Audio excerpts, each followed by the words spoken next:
Oi, eu sou Matheus Ferreira e seja muito bem-vindo a mais um episódio do GKPBcast, um espaço para a gente discutir com mais profundidade sobre tendências e cases de sucesso do universo do marketing e da comunicação. Hoje está aqui do meu lado ele, Victor Alexandre, que vocês já conhecem. Fala oi aí pra galera, Victor. Olha eu de novo aqui, hein?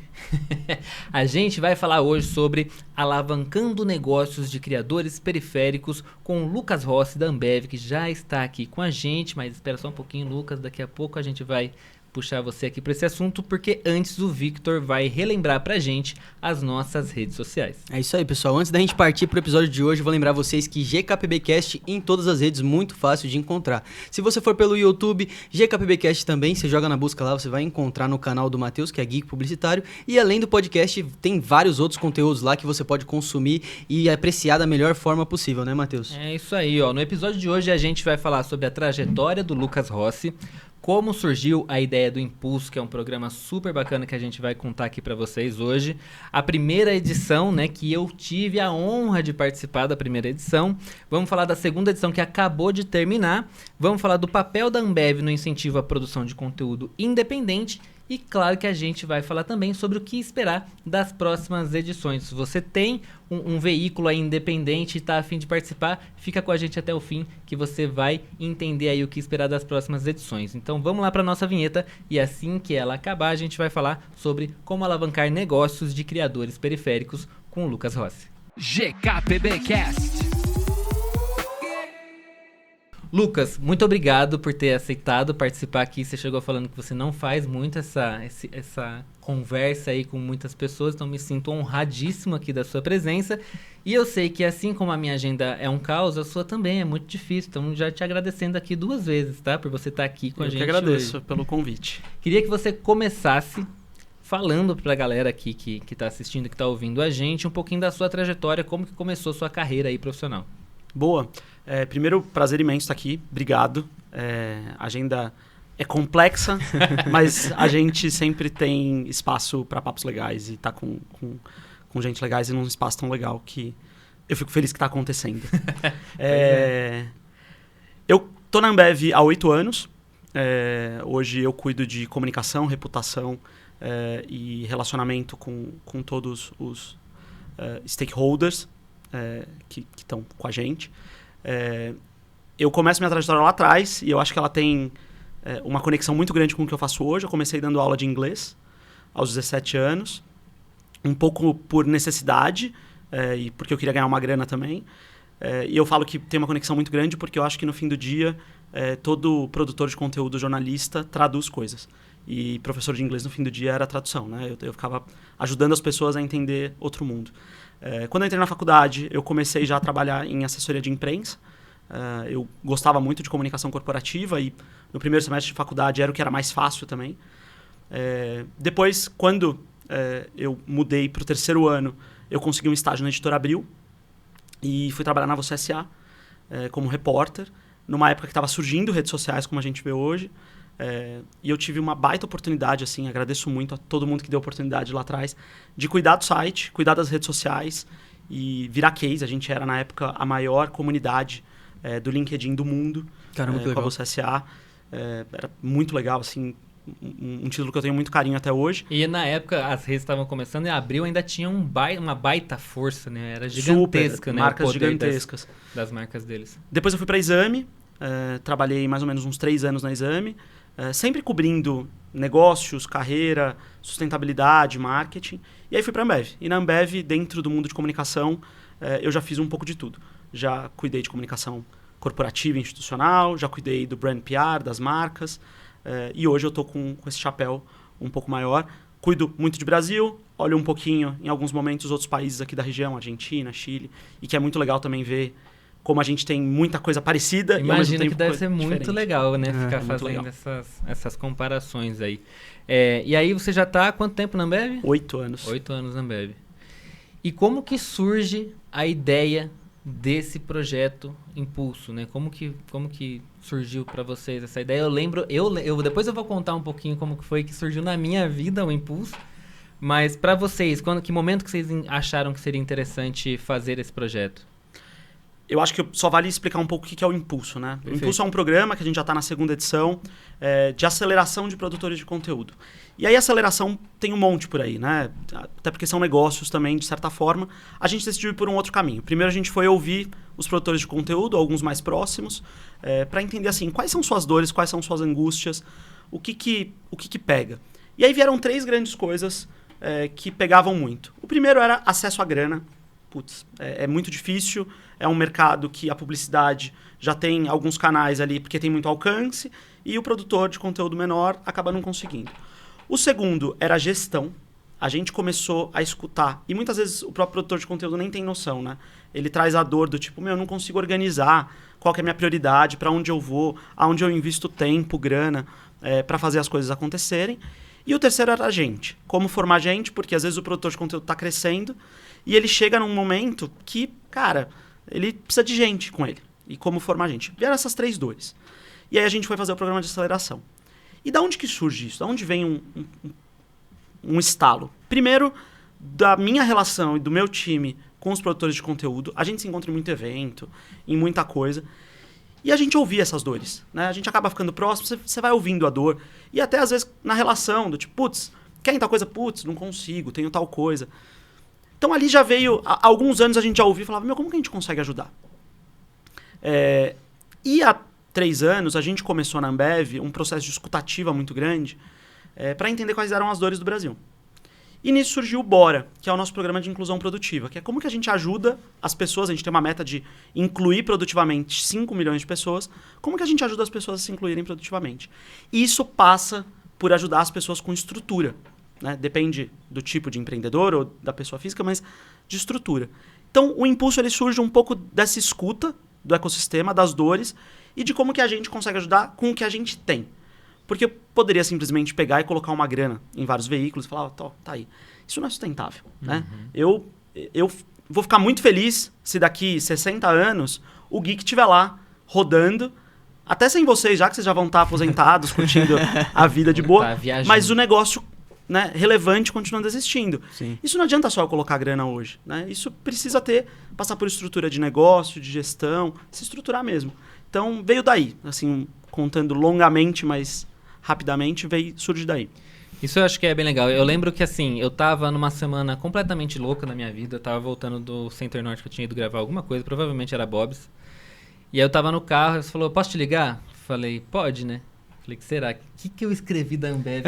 O que vem aí de bronca? Aí eu peguei, aí ele me ligou e falou assim, não, tem um projeto muito legal. A gente tá chamando várias pessoas para participar e ainda você até falou, né? Falou seu nome surgiu e nem precisei fazer a sugestão, né? Seu nome surgiu. Aí eu falei, caramba, fico muito feliz e tal. Você falou, você topa? Eu falei, claro que topo, vai ser muito legal. Aí eu falei, sei lá, né? Acho que vai morrer no meio do caminho. Porque eu recebo muitas dessas conversas, vira e mexe, alguém me fala, né? Aí eu descubro que, na verdade, eu preciso pagar para fazer alguma coisa, né? Normalmente é assim. E aí, ou a pessoa ela quer aparecer. Sempre é alguma coisa que no final eu vou descobrir, eu não tenho benefício nenhum, é só a empresa que me chamou, né? Aí eu falei, não, ainda até eu lembro que eu cheguei e comentei com o pessoal no escritório, falei, nossa, o Lucas me ligou e tal, falou que vai ter esse projeto, vai ser muito legal. Aí depois demorou um pouquinho até acontecer efetivamente, e quando a gente foi, que foi realmente acontecer o negócio, que a gente foi lá pra Ambev, eu fiquei muito surpreso com a vontade de ouvir, né? Que todo mundo tava aqui. Isso eu acho que é um diferencial muito grande e que depois eu comecei a reparar que acontece em muitos lugares diferentes ali dentro da Ambev, que é essa escuta, né? Eu acho que poucas empresas... Eu acho que também vocês chegaram a um nível de maturidade como companhia mesmo, você me corrige até se eu estiver falando alguma besteira, mas assim, de poder se dar ao luxo de fazer isso, porque tem tudo muito estruturado, né? Você falou de que a gente, como empresa pequena, não consegue se organizar, ter planejamento e tudo mais. E a Ambev, tipo, eu olho assim, é planejamento atrás de planejamento, e falo, gente, é tudo muito estruturado, eu fico bobo de ver. E aí, poder se estruturar e se planejar para escutar, eu vejo pouquíssimas empresas no Brasil fazendo hoje. Eu acho que tem uma parte de organização, de maturidade do negócio, mas eu acho que além disso tem um desejo real. Por quê? Se a gente não escuta o que a gente fala muito de ecossistema. Se a gente não escuta o ecossistema que está com a gente, eu vou estar num lugar de arrogância. de que eu sei tudo. Eu preciso escutar as dores do meu consumidor, cliente, fornecedor, de todo mundo. Porque, assim como quando você é líder, né? O Matheus tem um time, sabe muito bem, você não sabe as dores de todo mundo. A gente, como líder, a gente não sabe as dores de todo mundo do nosso ecossistema. Então, a gente tem que, de fato, baixar a guarda, escutar, porque só isso também vai fazer a gente ficar aqui por mais 100 anos. Obviamente, a gente é muito organizado, planejado, tem metodologia, tem uma série de coisas, mas uma parte de tudo isso passa por escutar as pessoas. Porque aí eu consigo pensar o planejamento de um produto quando eu escuto consumidor a consumidora.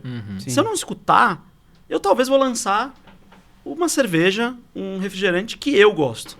O que eu gosto não significa que é o que o cliente, o consumidor a consumidora querem. Então, acima de tudo, a gente está aqui pelo ecossistema. Né? Muito bom. E aí eu queria até falar um pouco mais sobre isso, que você falou ali de realmente ir ouvir as dores dos produtores de conteúdo. Eu queria saber mais exatamente como que rolou o impulso. O Matheus já contou um pouco em off pra mim, porque óbvio, eu sou curioso, fiquei perguntando um monte. Mas eu queria saber como que foi essa experiência com vocês de estar ali fisicamente com os produtores de conteúdo, como que vocês se conectaram realmente com esses produtores de conteúdo, porque ali vocês estavam na casa de vocês, né? Vocês abriram as portas, receberam todo mundo, falou, não, vem cá, que a gente vai fazer uma parada muito legal com vocês aqui. Como que foi esse momento? Acho que primeiro lá atrás, né, quando eu fui ligando para todo mundo, e de fato, o que a gente fez? A gente pediu para algumas pessoas do nosso ecossistema citarem produtores de conteúdo que eles achavam incríveis, que tinham um baita potencial, que estavam fazendo um trabalho muito legal e que às vezes precisava de um empurrão. E o empurrão aí é do tipo, ei, sabe acorda. Ei, isso é bom pra caceta. Faz esse negócio crescer, organiza isso e tal. Então veio muito disso, e aí vieram várias indicações. A gente teve mais ou menos 100 indicações do Brasil inteiro. Aí a gente fez uma escolha muito baseada em potencial de crescimento. Então, quanto que aquele produtor de conteúdo tem um potencial real de crescer, porque alguns vão chegar num teto, é natural, até porque se propõe a falar de um determinado assunto que vai ter um teto. O 2, o quanto a gente acreditava nos fundadores. Então, pessoas que a gente sabia que estavam de fato engajados em fazer aquele negócio acontecer e não estavam ali só pelo ego ou só porque queriam aparecer.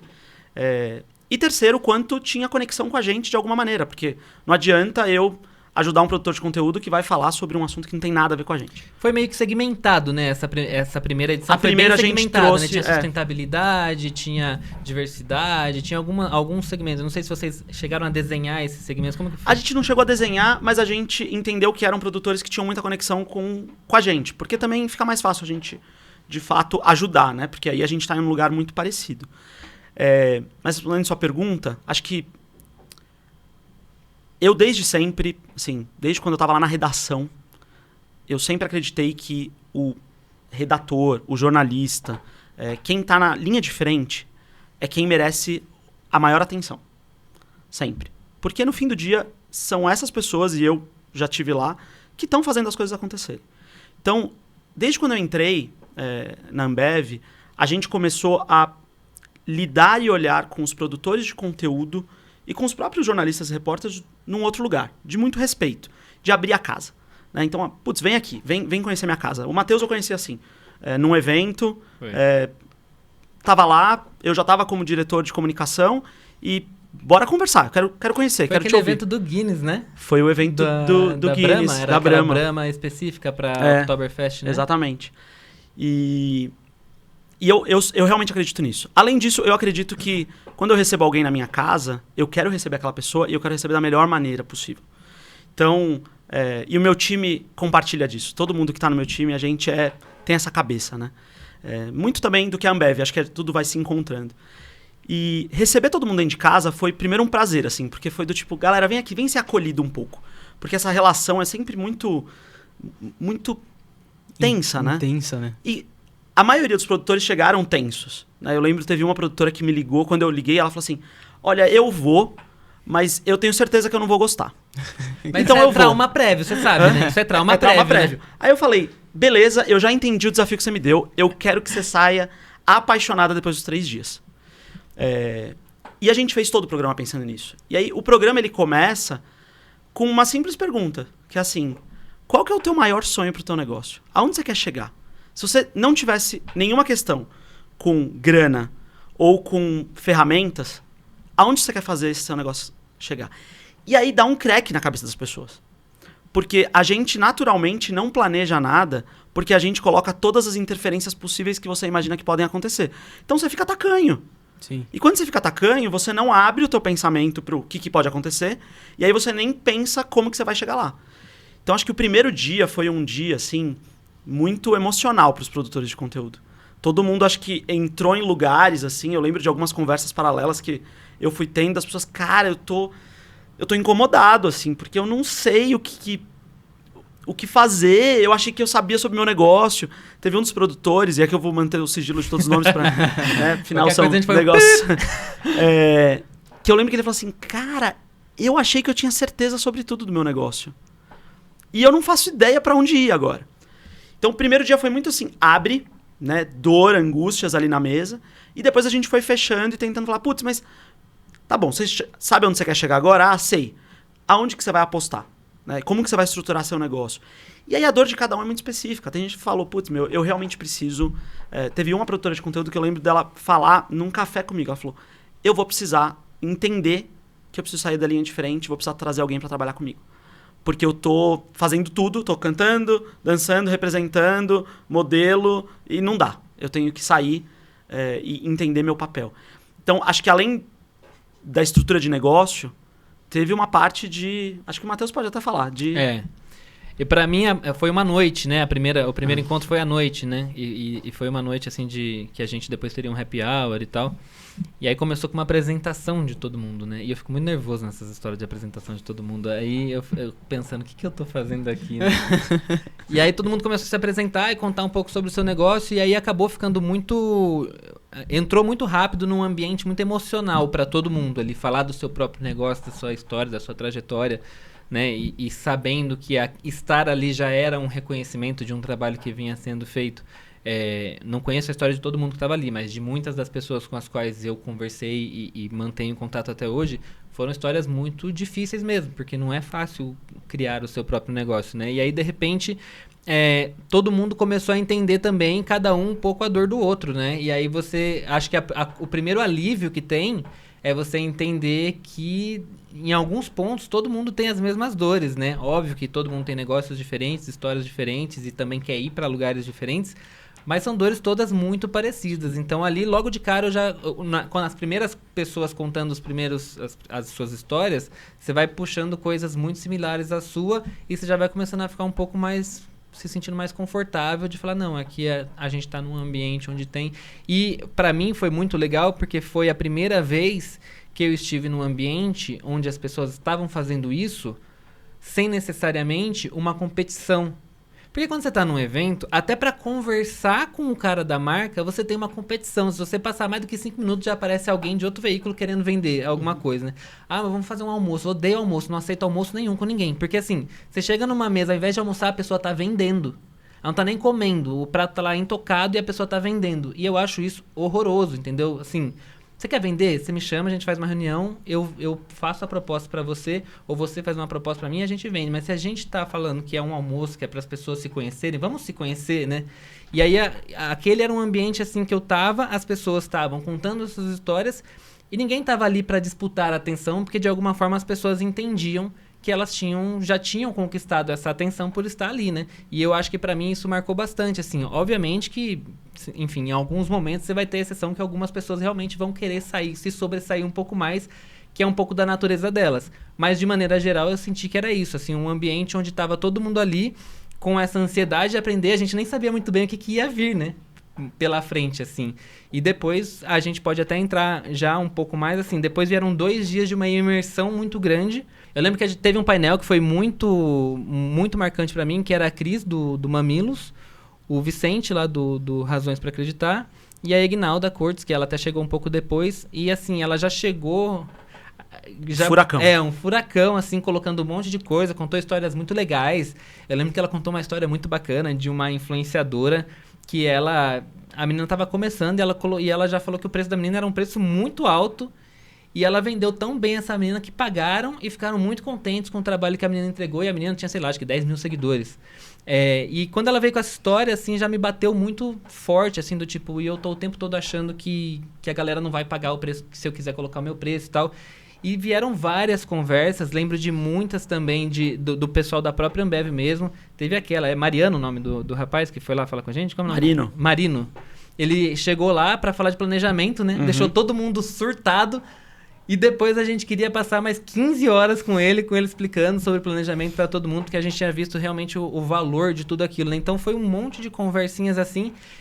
E no final do segundo dia, tava todo mundo virado de cabeça para baixo, mas ao mesmo tempo muito inspirado, pelo menos assim, as pessoas que eu conversei, que ficaram mais próximas, que a gente estava muito inspirado a fazer tudo acontecer, mas com a ciência de que era preciso estruturar, era preciso planejar, era preciso sentar e organizar as ideias. E depois a gente teve um pós, né? Que também, depois do evento, a gente teve uma espécie de mentoria, onde a gente conversou e eu lembro de ter desenvolvido, a gente puxou uma ideia específica que a gente gostaria de trabalhar.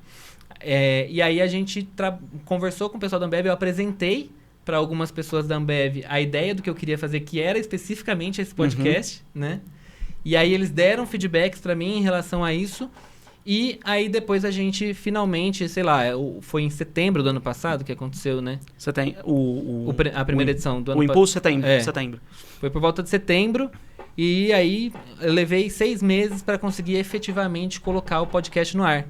E foi muito legal que eu consegui colocar o podcast no ar uma semana antes da gente fazer o reencontro, que depois a gente voltou lá todo mundo para contar como tinha sido.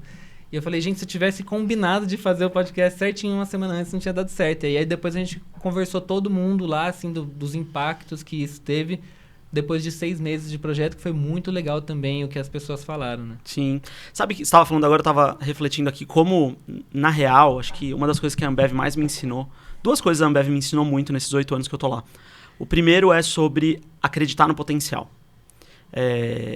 Eu acho impressionante como a companhia como um todo e as pessoas que eu compartilho o meu dia acreditam em potenciais, assim. Se você vê alguém... Ontem eu estava fazendo o painel para avaliar trainee. E aí você tá lá naquele ambiente, você olha e fala, putz, essa pessoa é muito boa. Eu quero essa pessoa aqui porque ela tem um potencial gigantesco. E às vezes nem tá o potencial acabado, né? Assim, você vê eles falam, tem um potencial, a gente precisa apostar e formar, assim, ajudar as pessoas a explodirem esse potencial. Acho que essa é uma coisa que a Ambev me ensinou muito. E a segunda é sobre organizar. Eu tenho uma pessoa do meu time que fala, putz, a Ambev me ensinou tanto a organizar que agora eu fiz uma mudança de casa e eu consegui organizar tudo, assim, tranquilamente, com uma facilidade num Excel. Não que a gente faça tudo no Excel, não é sobre isso, mas... E eu acho que muito do impulso que a gente consegue ajudar é nisso, assim. É olhar o potencial de cada um e falar, como que a gente faz esse potencial gritar, assim? E acho que até dos nossos primeiros encontros, assim, eu lembro de ver você atuando e depois dos seus conteúdos, falar, putz, esse menino tem coisa animal ali, ele tem uma explosão que dá pra acontecer, o mundo precisa conhecer o Matheus, o Geek e tudo que estão fazendo. E tem vários por aí, né, que estão fazendo isso e que acho que de certa forma a gente consegue ajudar. Acho que essa é a ideia, assim. E foi muito legal ver nos encontros, depois e tal, um pouco dessa transformação mesmo, né, de ver, de falar, putz, passou, assim, por uma transformação e agora acho que os negócios estão muito melhor do que estavam há um ano antes, né. Sim, acho que para mim foi um choque de gestão mesmo, assim. Que, óbvio, a questão financeira também era uma coisa que sempre pegou bastante e a gente sabe que vai continuar pegando por um bom tempo, né? Mas o choque, assim, de compreender como ter um planejamento, né? Como conseguir parar, sentar, colocar num papel o que você quer fazer, muda muito e já é metade do caminho andado para fazer, né? E o Victor sabe, às vezes eu fico me sentindo um ratinho correndo, assim, sabe? Naquelas rodinhas e sem sair do lugar. E aí eu ter colocado esse projeto, acho que talvez foi o projeto que veio da concepção até a execução mais rápido para mim. Porque eu realmente consegui me planejar e consegui estruturar as coisas para que elas acontecessem. E assim que a gente colocou o primeiro episódio no ar, a gente gravou um piloto, né? E o piloto já foi pro ar.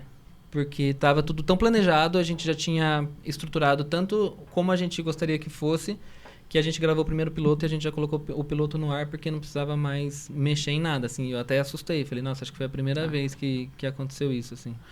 Eu costumo brincar que se você não sabe para onde você quer ir, você não consegue nem planejar como que você vai fazer a sua viagem. E aí não é papo de coach aqui, de autoajuda, zero isso, assim. De forma prática e objetiva mesmo. Se eu perguntar para vocês hoje, o que vocês vão jantar à noite, talvez vocês não saibam. Mas se você souber, você sabe que até o caminho da sua casa, talvez você tenha que comprar alguma coisa. Porque falta alguma coisa. Até você chegar em casa, né? Falta algum ingrediente.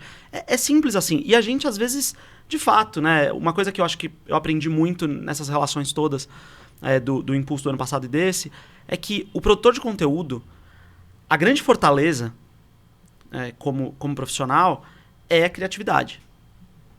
Criatividade, é um dom natural ali de conseguir captar o que está acontecendo no mundo, de traduzir, cada um à sua maneira, cada um para o seu público. Mas essa é a fortaleza.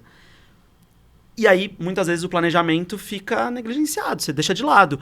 E aí, acho que tem aquele começo, ele é muito animal, né? Porque você começa, e aí vai crescendo, e aí você é reconhecido, e aí você fala, putz, isso que eu tô fazendo é legal. Só que chega um determinado momento, que é o que você falou, você começa a entrar num lugar que você não sai, que você tá fazendo mais do mesmo, você sente que você precisa mudar, você quer crescer, as suas demandas aumentam muito, porque todo mundo quer falar com você, Sim. Aí todo mundo quer fazer projeto, aí te falta dinheiro, mas você não consegue nem atender os projetos que estão chegando, aí vira assim, a fórmula perfeita pro surto, né? E aí não vai dar certo. Então, acho que quando você para, se organiza, planeja e tomar decisões difíceis, né? Que acho que a gente falou muito sobre isso no primeiro impulso, que é todo negócio tem que tomar decisão difícil. Sim. E às vezes é você parar com alguma coisa. Que é dolorido, porque às vezes é um negócio super legal. Mas aquele negócio tá te tomando um tempo muito maior do que precisa e não tá te dando um retorno. Seja de audiência, seja de grana, seja do que for. Então, acho que isso mexe de fato com as pessoas, mas é muito legal quando você para, olha pra trás e fala, meu, de fato, fazia sentido, né? Sim, e isso de parar com alguma coisa que não dá certo foi algo que eu fiz também. Que eu tinha um projeto que tava desde o começo, desde 2014... Desde o primeiro ano de Geek, que eu parei no ano passado, porque não, preciso parar isso agora, eu gosto muito de fazer isso aqui, mas não está dando o retorno que eu quero, vou parar agora, talvez no futuro eu retome ele em algum outro momento, para fazer de alguma outra forma, que era justamente para abrir espaço para a gente conseguir fazer o podcast, e foi uma baita decisão acertada, sim, porque a gente conseguiu efetivamente abrir esse espaço para encaixar um novo projeto que eu acreditava mais, que achava que ia dar mais certo. Mas o Victor até colocou aqui uma pergunta, né? Antes da gente pular para a segunda edição do Impulso, a gente estava conversando sobre uma coisa que eu achei muito interessante e eu tenho gostado muito da sua abordagem até agora, que é sobre a questão de como vocês enxergam o produtor de conteúdo. A gente estava conversando faz uns dias atrás e aí um menino lá da redação, ele falou, poxa, as marcas pagam tanto dinheiro para esses influenciadores que muitas vezes entregam um conteúdo que nem faz muito sentido, e a gente que está aqui, que é o porta-voz de que quem vai realmente noticiar o que aconteceu, não recebe nada, eles vêm pedindo um favor. E aí eu queria entender com você, da sua percepção, o que difere um produtor de conteúdo para um influenciador? Boa. Acho que quando a gente pega o cenário de mídia, né, nos últimos anos, ele mudou completamente. Antes ele tinha poucos jogadores, né, com um alcance muito grande e muito bem estruturado, né? Entretenimento e jornalismo. Era basicamente isso. Alguns se misturavam, outros eram completamente à parte, mas era isso, né? Quando a gente olha 10, 15 anos, isso se quebrou completamente. E quando se quebra, tem uma dificuldade, primeiro de como que você alcança o consumidor, a consumidora. Isso é já difícil do ponto de vista de marketing. E do ponto de vista de como que eu consigo mostrar para o mundo o que eu estou fazendo, também. Porque antes eu ligava para 5 veículos e conseguia chegar em praticamente 70% do Brasil. Agora não, eu tenho que falar com muita gente. Sim. Porque a atenção está completamente fragmentada. Quando a gente olha esse cenário, é muito complexo, porque a grana não necessariamente cresceu.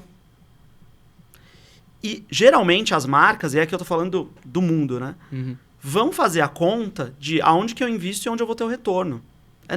É normal isso, né? E obviamente você vai aonde estão as coisas maiores.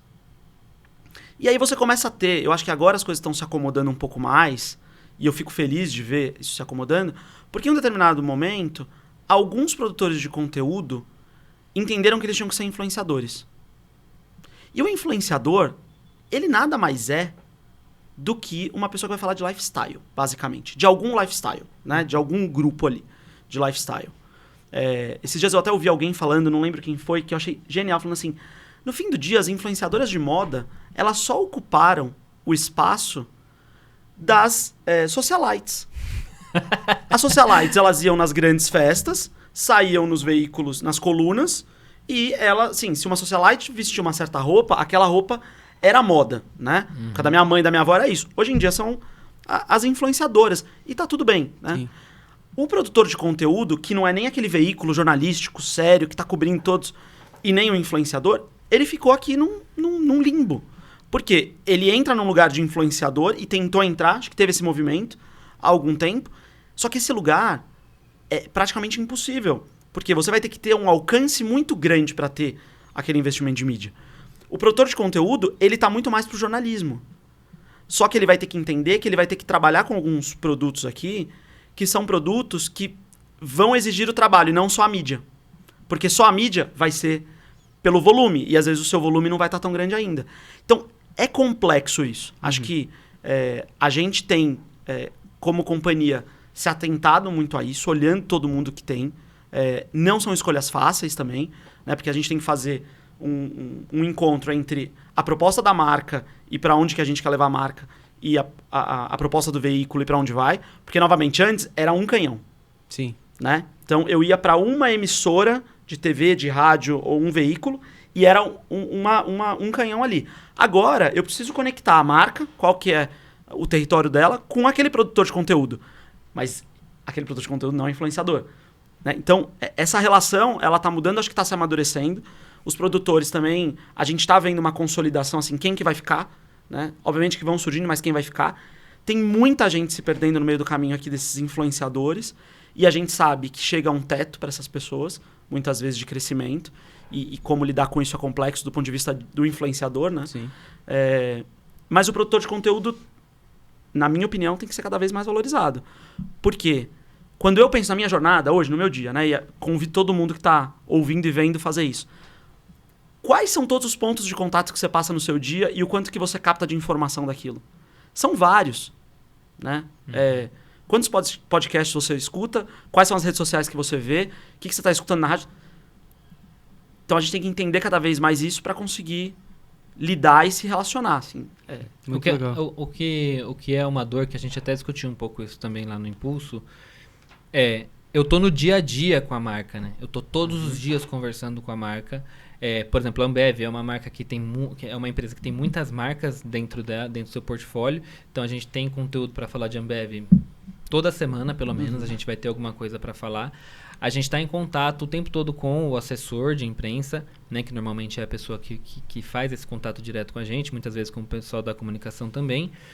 E na hora que chega a grana da mídia, ela vai para a agência que não tem contato com a gente, que vai atrás do influenciador, que também não tem o contato com a marca ali no dia a dia.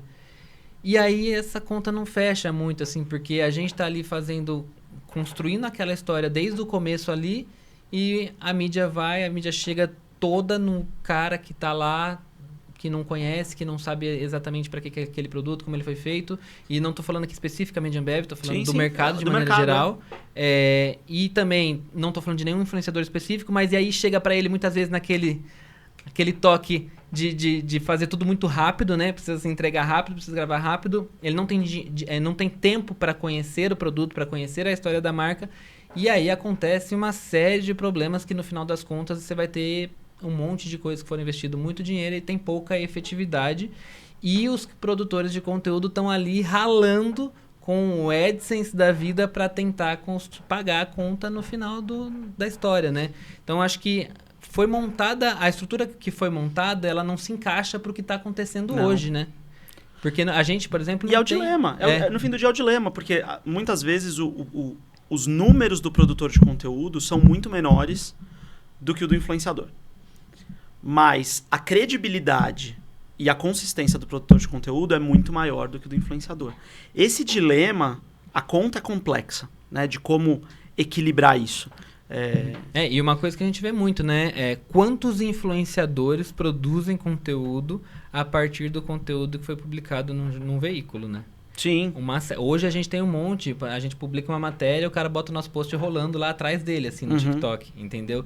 Então, isso é muito difícil de calcular, até a gente mesmo, enquanto produtor de conteúdo, né? Como é que a gente vai calcular o impacto de que aquela matéria teve para gerar uma série de novos conteúdos que depois são orgânicos até. A maior parte deles são todos conteúdos orgânicos e que vão continuar viralizando e vão servir. E uma coisa acaba servindo. A gente também pega muita coisa. O influenciador encontrou alguma coisa no mercado, fez uma publicação, a gente transforma isso. E a gente conversa muito, né, esses dois mercados. O que eu falo com vários produtores, assim, quando tem oportunidade, talvez a inspiração esteja muito mais nas discussões dos veículos tradicionais, como que eles vão rentabilizar, do que com o influenciador. Porque quando você vai conversar com os veículos tradicionais grandes, a dor é a mesma. A dor é exatamente a mesma. Falam, putz, eu tô aqui produzindo, e eles têm às vezes números muito expressivos, mas a grana tá indo pro influenciador. Então, como que ele tá aqui? Não só pro influenciador, né? Até pra própria internet, de uma forma geral. Como resolver esse dilema? E se você olhar, no mundo inteiro, quando você estuda, quase todos os veículos de comunicação estão passando por algum dilema de negócio. Acho que hoje, quando a gente olha dos grandes, o The New York Times é o único que consegue crescer, rentabilizar e que está indo muito bem. E quando você vai ali olhar o negócio, eles estão fazendo diversas coisas, frentes, algumas frentes, entendendo quais são as fortalezas deles, de trazer game para o aplicativo e tal, para manter ali a pessoa. Mas eles não perderam uma coisa que é essencial, que é o conteúdo. Sim. Eu acho que assim, o The New York Times foi muito inteligente em falar, o meu conteúdo, ele tá acima de tudo como a minha fortaleza. Ele é o meu maior produto. Ele é o produto que tem o maior benefício do ponto de vista da relação com o leitor. E eles vão mantendo ali. E hoje, eu até tô com o aplicativo do New York Times agora, no celular. Putz, é sensacional. A experiência... Mas eles estão com modelo de assinatura, né? Eles têm um modelo de assinatura, um paywall, mas eles reduziram um pouco o valor ao longo do tempo. Então ficou mais acessível, né? Pra gente não, porque é em dólar, né? Mas é mais acessível. E aí eles conseguem crescer a base com um conteúdo muito bom. Um conteúdo que tá muito focado no leitor. É pro leitor. Então é gostoso de você olhar aquilo. Então, eu acho que o dilema tá aqui. E é difícil também, eu acho que aqui, aí do lado um pouco do criador, né? É difícil conseguir mostrar pro leitor que o seu conteúdo tem qualidade, né?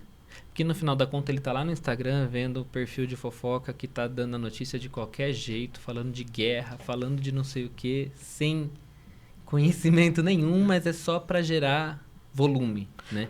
Mas aí acho que é aquela provocação, né? Quantos veículos que a gente conhece fizeram isso?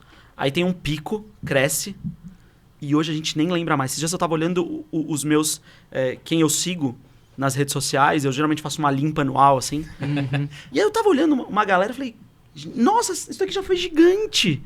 E não tem uma publicação há 5 meses. Porque de fato morreu. Sim. E eu tava pensando nisso justamente porque o Impulso ele vai completamente contra, né? Porque a gente, direto, assim, mensalmente a gente vê essas reuniões que as empresas costumam fazer e aí chama lá 5 influenciadores pra fazer tal coisa e faz a galera do influenciador ali e é sempre muito voltado pro influenciador. E aí quando o Matheus contou do Impulso, eu achei isso muito diferente porque realmente pensou na contramão ali, entre aspas, de chamar os produtores de conteúdo, de valorizar esse trabalho. E aí por isso que eu queria fazer essa pergunta pra você, pra saber realmente a sua visão sobre isso, e faz muito sentido o que você falou, é realmente muito complexo para entender o que é mais relevante hoje em dia.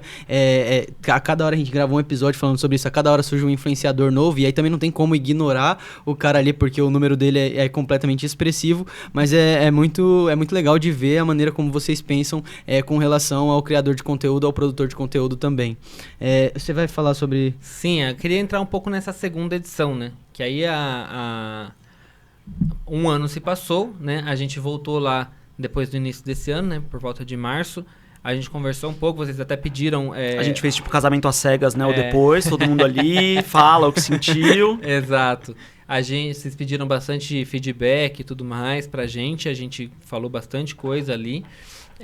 E aí vocês trouxeram uma segunda edição e aí mudou um pouquinho o foco do produtor selecionado, né? Que aí vocês focaram mais em selecionar produtores de conteúdo periféricos, né? Queria entender um pouquinho como que vocês... Por que vocês fizeram esse direcionamento e como que foi essa segunda edição? Boa.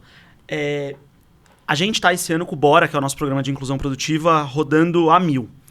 E também conversando, ouvindo, indo, né, para as periferias do Brasil, a gente viu que tinha muita gente produzindo conteúdo, muito focado naquela comunidade, que não tinha necessariamente nenhum impulso, ninguém ali ajudando. E a gente viu uma oportunidade gigantesca de estimular conteúdo que ajude as pessoas a entenderem que elas têm um potencial gigante. E veículos periféricos fazem muito isso, né? Ajudam aquelas pessoas com emprego, com estruturas básicas, assim, do que fazer. Então a gente falou, putz, vamos ajudar esses produtores, porque eles têm um nível de alcance e um impacto social gigantesco. E no final foram 9 criadores, né, nessa edição. Nós Mulheres, Mural, Desenrola Não Enrola, Aualê, Fala Roça, Wakanda, Alma Preta, Periferia em Movimento e Notícia Preta. E uma galera com um potencial, assim, gigantesco. É incrível ver o trabalho que essa galera tá fazendo, mesmo, assim. Eu começo a seguir todo mundo pra ver e é incrível ver o engajamento que eles têm. E um potencial... E o que te marcou, assim? Você disse que você não conseguiu acompanhar o projeto inteiro, né? Mas você... Esse ano eu tava de lua de mel justamente no período, assim. Ou o que chegou pra você também, porque obviamente a hora que você volta, você tem o resultado, o retorno aí do projeto, né? Acho que tem um sentimento muito parecido com o do ano passado, de surpresa, assim, das pessoas perceberem o tamanho que elas podem ter e que elas não estavam vendo no espelho, né? Acho que a gente ajuda a ter esse lugar de espelho. E esse ano a gente teve uma diferença que todos tiveram ali uma verba até para conseguir participar e estar ali, né? Porque a pessoa está saindo 3, 4 dias do dia a dia de trabalho dela. Isso impacta, obviamente, porque o produtor de conteúdo ele depende ali da produção de conteúdo dele. Então, teve ali uma bolsa, uma ajuda, e a gente premiou alguns deles a partir de uma banca. Legal, muito legal. Com uma grana extra para impulsionar mais ainda. E com projetos muito legais, assim, também. Vamos ver agora, né? Não vou contar nenhum, porque são eles têm que desenvolver. Mas eles já apresentaram. Eles já apresentaram o projeto, até porque esse ano, diferentemente do ano passado, a gente fez encontros prévios. Uhum. Então, antes do encontro ao vivo, a gente teve 2 ou 3 encontros online, que tiveram aulas online, e eles já começaram a produzir o projeto. Então, eles já chegaram no encontro ao vivo, de certa forma, se conhecendo, já conhecendo mais dos assuntos que a gente ia falar, e ali foi mais para eles terem oportunidade de troca, de conversa e de se debruçar ainda mais sobre o projeto. Legal. Bacana. Veio bem mais recheado esse ano, né? Vocês conseguiram estruturar legal tudo o que tinha que ser feito. Eu achei muito legal essa premiação para os projetos mais legais, os mais empenhados. Isso é legal porque eu participei, né, da primeira edição e ali todo mundo recebeu um incentivo financeiro também. Mas foi todo mundo igual, né? Que vocês não sabiam quando eu convidei, né? E que não sabia, né? E eu tinha aceitado sem saber. Depois, quando eu fiquei sabendo, falei, oh, Deus, obrigado, né? Porque é isso, mas essa responsabilidade de compreender o valor da hora das pessoas que estão ali, a gente não vê, né? Por isso que no final chega todo mundo traumatizado lá, né? Chega todo mundo parecendo cachorro que acabou de ser adotado da rua, né? Você chega traumatizado, assim, porque é um monte de experiência completamente frustrada e maluca, que quando a pessoa chega e fala, não, porque igual você falou que agora tem o deslocamento, e obviamente vocês compreenderam isso, não foi no impulso, né? É uma série de outras ações que já foram feitas que vocês foram entendendo as necessidades de acordo com o que vocês queriam fazer, que era fomentar o trabalho dessas pessoas, né? E aí você chega e a pessoa fala, não, você vai ficar 2 dias aqui, a gente vai te ajudar financeiramente esses 2 dias que você vai ficar parado. Porque senão a gente tá ali, mas a cabeça tá no escritório, num monte de coisa que tá ficando sem fazer, e no quanto você vai se lascar depois da hora que voltar. E eu achei isso uma preocupação que parece, sim, sem muita importância, mas que no final das contas pra gente é um baita alívio, né? Mas eu acho que carinho mesmo. Tem um dilema que... Voltando àquilo que eu tava falando, você tem um dilema, porque... historicamente, o que era a produção de conteúdo jornalística clássica... eu sou de uma escola que a gente não podia aceitar nem que pagassem o almoço. Uhum. Se eu ia tomar um café com alguém para conversar de algum assunto, eu tinha que pagar meu café. Viagem, só se a editora pagasse. Porque tinha uma estrutura, e aí você conseguia, né, fazer o que sempre se falou de estado, igreja e Estado. Uhum. O produtor de conteúdo não é que vai se misturar a igreja e o Estado. Tem né, todos que eu converso, a maioria tem uma diferenciação muito clara, do tipo, olha, aqui eu estou fazendo o branded, aqui não é branded, é uma decisão completamente minha, eu que faço. Uhum. Mas não necessariamente tem todos os recursos para estar em todas as coberturas, fazendo todas as viagens, fazendo tudo. E muitas vezes a pessoa que está fazendo o comercial é a pessoa que está escrevendo o texto, né? Exatamente. Eu faço isso até hoje, 10 anos depois. Eu sou a pessoa que estou no comercial e sou a pessoa que muitas vezes estou escrevendo o texto. E aí vai do profissionalismo da pessoa que está lá em saber diferenciar o que é o quê. E aí, no meu caso, acho que eu tenho um fator que me ajuda muito, é que eu tenho uma formação publicitária. Uhum. Então, o que é uma publicidade, eu sei muito bem. Então, quando eu não vou fazer uma publicidade, eu sei muito bem o que não é uma publicidade. Então, eu vou escrever algo que não seja uma publicidade, né? E o Victor sabe, a gente tenta ao máximo. O Victor, o pessoal que começa a trabalhar com a gente, estagiários e tudo mais, quando o Victor vai olhar o texto, uma das coisas que ele mais fala é isso, né? Ok, esse release tá cheio de propaganda aqui, ó. Tira aqui essas...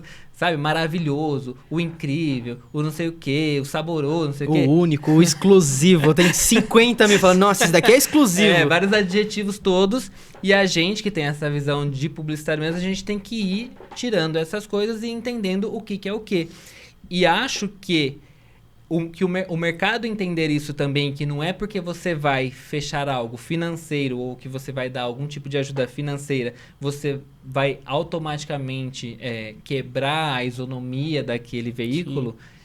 Não, isso não vai acontecer. O veículo precisa de grana para conseguir se estruturar, né? Não dá pra gente achar... Mas que tá num outro lugar essa grana, né? Ela tá essas ajudas estão em outro lugar, assim. Eu sempre falo para as pessoas, se tem alguma questão... Putz, saiu uma matéria, saiu um conteúdo que não estava como se esperava. Ok. Tem algum erro? Não. Então cada um fez seu papel nessa história. Essa é boa, né? A gente recebe direto. Tá errado esse daí. O que é que tá errado? Não, é que tá errado. O que é? Não, precisa tirar o post inteiro do ar porque tá errado. Mas o que tá errado? Tá errado. Fala, meu anjo, então vai ficar errado. Você não quer me falar o que tá errado? E tem que ter isso, né? Porque cada um tá no seu papel. Aí a gente vai ver no final, não tem nada errado, é que só não tava do jeito que a pessoa gostaria que tivesse, ou que acontece muito no nosso caso, né? Tá antes da hora que a pessoa gostaria que tivesse. E aí a gente dá meio que de louco assim, e muitas vezes, quando acontece uma situação dessa, isso é um diferencial muito grande da Ambev, que eu falo em todos os lugares que eu vou. Dei um furo lá. Vocês fazem assim, Matheus, vem aqui. A gente vai enviar o produto para você. Você vai experimentar ele em primeira mão. Você posta nas suas redes sociais. Assim, legal. Agora, normalmente é assim, tira isso aí agora. Isso aí precisa sair do ar. Essa campanha vai ser daqui 2 meses, pelo amor de Deus. Onde você pegou? Quem é que te passou? Né? E aí a gente entra numa geladeira de 6 meses, não recebe release, não recebe nada. Fica no escuro, assim, em relação àquela determinada empresa.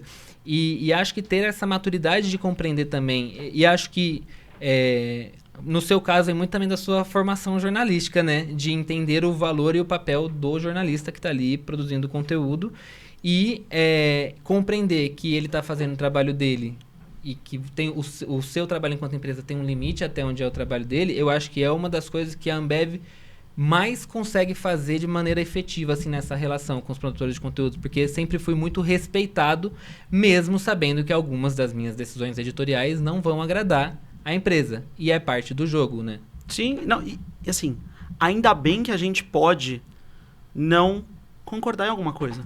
Isso significa que a gente vive numa sociedade saudável do ponto de vista de democracia, porque senão iam ser, né? Ia ser aquela coisa gigantesca da gente dominando alguma coisa. Não! Assim, se você dá um furo, óbvio que eu posso ficar puto, porque eu tinha um planejamento, Mas tem um lado meu, e eu sei que assim, do meu time, do time das agências, que fala, cara bom. Cara bom. Sim. Né? E se a gente não foi capaz de não conseguir que aquele furo não saísse, erro nosso. É erro nosso, não é do produtor de conteúdo. Perfeito. Eu lá atrás, como jornalista, eu queria isso também, eu fazia isso. Né? Tem uma história minha que eu dei uma nota uma vez, e aí quando chegou na pessoa que era presidente da empresa, ela saiu gritando meu nome no meio do escritório. E assim, você fala, cara, calma, assim, você não conseguiu segurar a tua informação. Se era um negócio top secret, você não conta.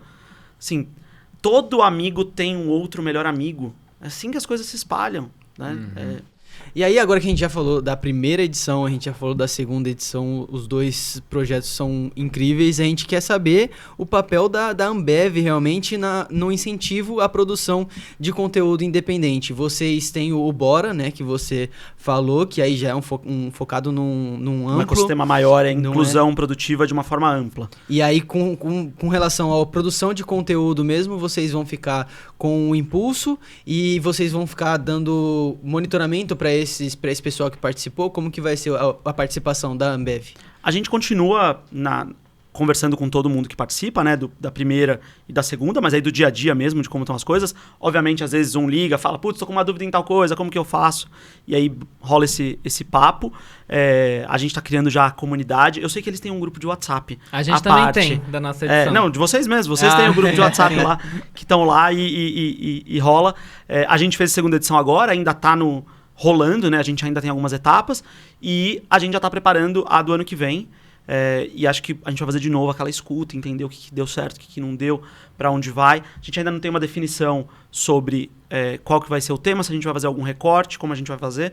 Estamos ainda entendendo melhor, mas a experiência dos 2 últimos anos acho que mostrou pra gente, pra todo mundo que participa, que putz, vale muito a pena. Assim, a galera sai transformada, então a gente mantém o programa o ano que vem. Vocês pensam em fazer algum tipo de inscrição, assim, para as pessoas? Porque toda vez que eu falo desse projeto, muitas pessoas falam, eu queria tanto me inscrever, ou eu conheço o veículo tal que acho que seria muito legal de participar. Vocês pensam em fazer isso? A gente discute isso, tem esse dilema também, se faz, se não faz, porque a gente também tem um pouco de receio de não conseguir dar a resposta para todo mundo, e aí todo mundo ficar frustrado, porque, putz, eu me inscrevi e nunca tive nenhuma resposta, e a gente prefere ir numa linha mais... Até porque o programa, ele é muito humano, do ponto de vista de entender que o produtor de conteúdo é um negócio, mas antes de tudo, é uma pessoa que está ali, tem suas dores, suas angústias. Então, a gente está nesse dilema, se faz, se não faz, é uma das coisas que está na mesa.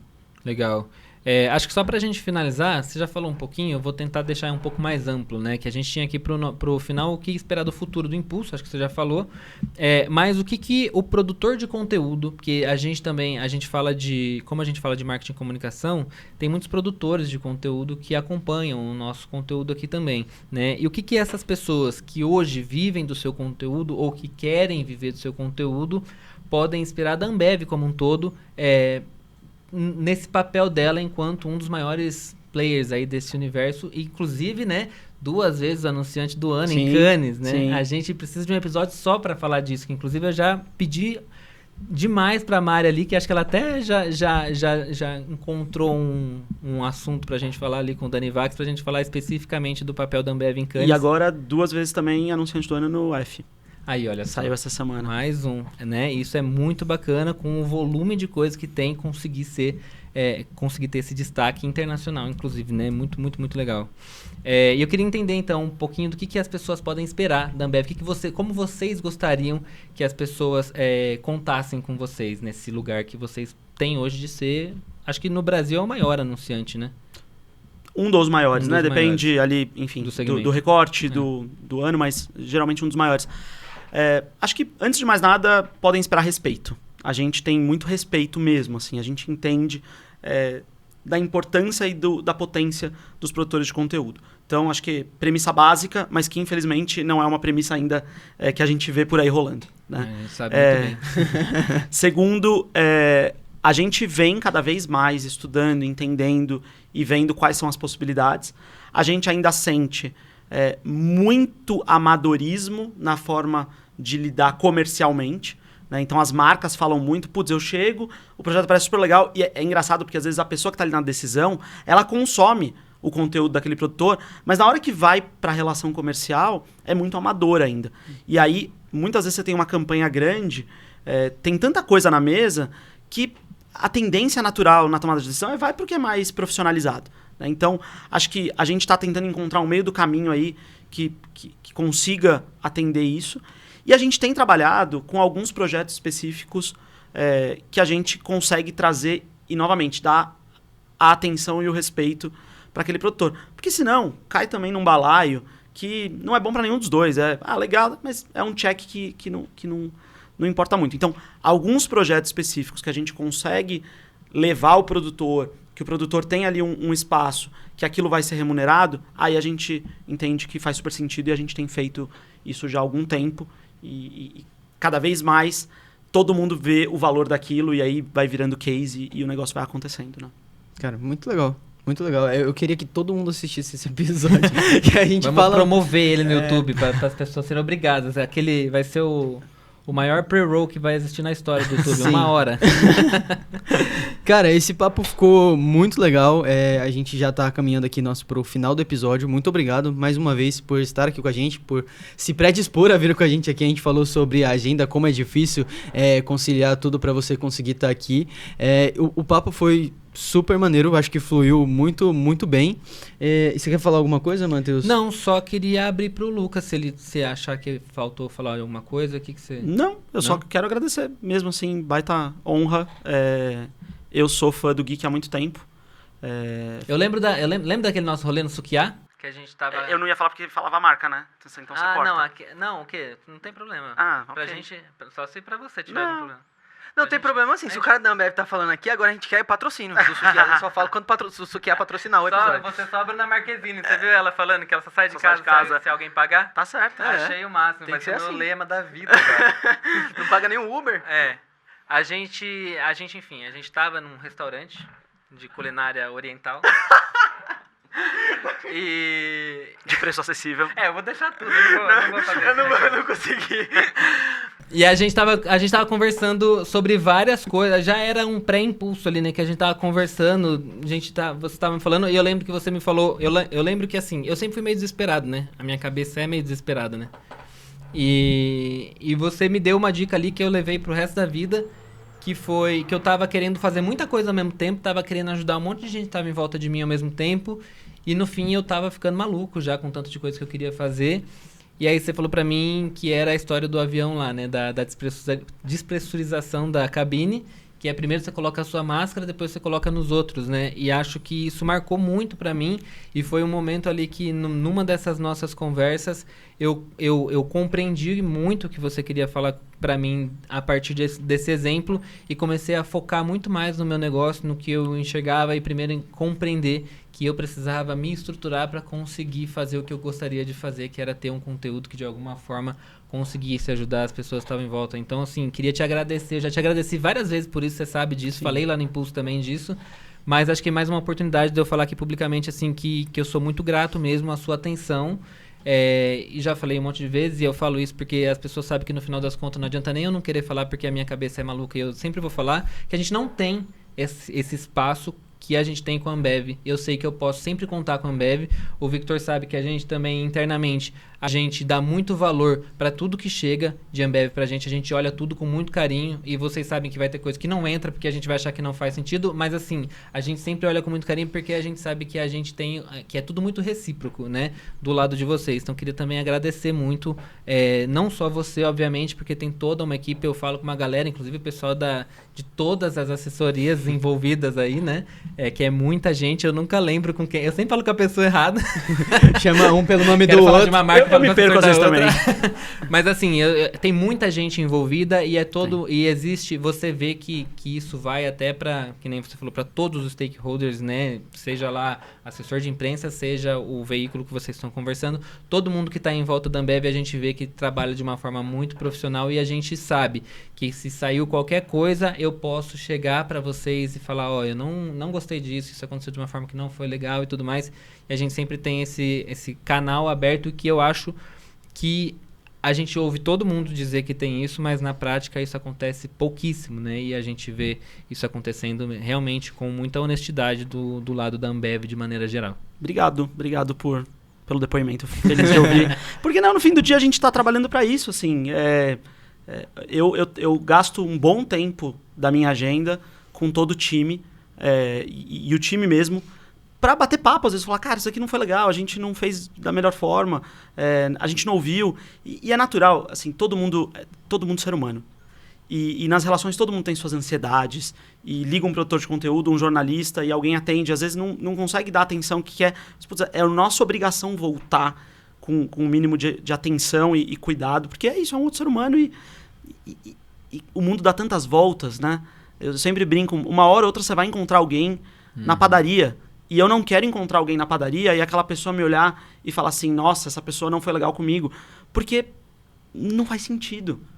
Então, acho que no dia a dia, acho que o nosso negócio tem uma coisa legal, que é a gente tá no bar, né? A gente tá no papo, inclusive tinha que ter cerveja aqui, porque é muito mais legal. E aí quando você tá numa mesa de bar, obviamente que eu posso discordar de você, falar, cara, eu não concordo com esse negócio, né? Sim. Se quiser a gente pode marcar um bar só pra falar de reality show e tal, enfim, pra discordar de tudo.